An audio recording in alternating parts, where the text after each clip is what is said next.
Wow, yulok po ang Galban Street sa Dagupan City. Dahil lang po ako na nakabalik dito magmula nung Pasko at Bagong Taon, ay ngayon ko lang nakita. Akala ba nasa ibang lugar ako. Yung pala nandito lang po ako sa Dagupan City. Napakagandang pagmasdan, tingnan, at maglakad dito sa Galban Street, Dagupan City. Sana tuloy-tuloy na ganito ang itsura ng Galban Street. Makikita ninyo, walang mga vendors sa gilid at gilid.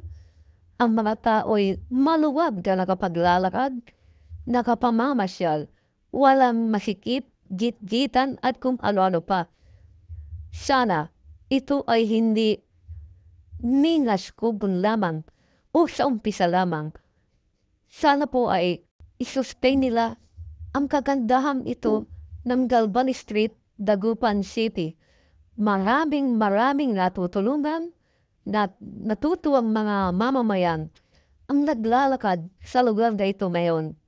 Tingnan niyo po kung gaano ito kaganda. Hindi niyo aakalain na nung Pasko ubod ng sikip dito, daming mga nagtitinda. Ngayon, napakaluwag. Ang sarap maglakad.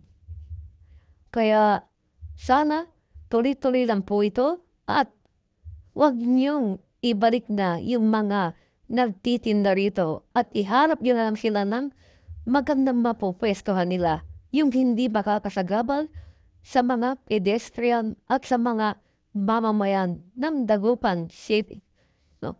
So, tuloy-tuloy niyo lang po ito at kami po kasama niyo sa inyong gustong mangyari na mapaganda ang Dagupan City.